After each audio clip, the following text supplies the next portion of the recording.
investigated. The Baytown Police Department released a statement today saying, while Chief Daugherty has full faith and confidence in his investigators, he also has heard and understands the public demands for transparency. He wants the family of Ms. Turner and the community to have the same faith and confidence in their police department and the officers who work hard every day to keep our community safe.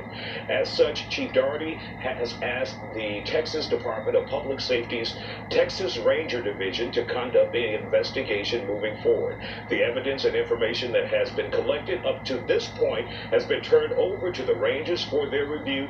The Baytown Police Department Internal Affairs Division will continue with their internal review of the incident. For more on this, we're joined by Ashton P. Woods of Black Lives Matter, and you are representing the family. You're helping the family through this deal with this tough situation. When you see they're turning the case over to the Texas Rangers, is that enough, or do you want to see the feds come in? Well, first, let me clarify. I'm not the representative of the family. I am a partner with the family in figuring out how to get justice for Pamela Turner. I do not speak for the family. I'm representing Black Lives Matter Houston. Their attorney is Benjamin Crump, so that would be their representative. But what I'm looking for is a move beyond the Texas Rangers, because they botched the Botham Jean case in Dallas. I'm not going to go into full details, but let's just say they botched it, and it needs to be looked into further. So I think that an outside entity, maybe, I don't know, the Department of Justice, I should say, should come in. As much as I don't trust William Barr, somebody else outside of Texas maybe needs to come in and look at what's happening. Another case to look at is the botch raid, where the outside investigators are finding more evidence that has not been collected by HPD or Harris County. We're still in Harris County when we're talking about this case. So there's a level of transparency that's missing. When we talk about this case, when you first saw that video, the unedited video of Pamela Turner being shot 5 times. I woke up at 5:30 that morning to the buzz, and when I opened the phone, Facebook normally automatically plays videos if you don't set it the right way, and all I saw half sleep was a black woman screaming, "You're harassing me. You leave me alone."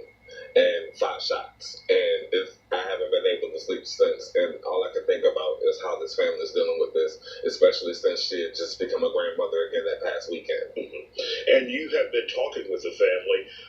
How tough, and we know it's tough, how are they able to even deal with something like this? It's all over social media. It was national headlines the next day, the next morning. Yes. Well, I think what needs to happen is I think the family needs and deserves space, because you're looking at people having to navigate being strong for the loss of their mother, their cousin, their sister, their grandmother, and also having to contend with putting on a brave face to talk about their mother and their family member in front of media and the world that has been sharing a mugshot around, and the ableism that they're hearing when they're talking about mental illness. We got rid of that mugshot. Yeah, thank you.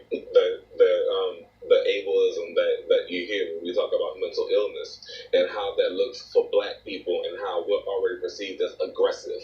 And so if this officer, per the Sanderland Act, which I actually worked on as a member of Black Lives Matter Houston with several other activists to get passed over the last couple of years, he should have had backup, and he was out of order. He violated state law.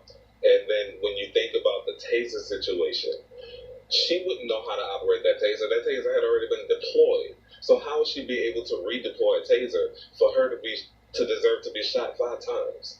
Even though there's video, there's still a lot of unanswered questions. Ashton P. Woods, thank you for joining us here on The Factor Uncensored. Still to come, a local principal is apologizing for a student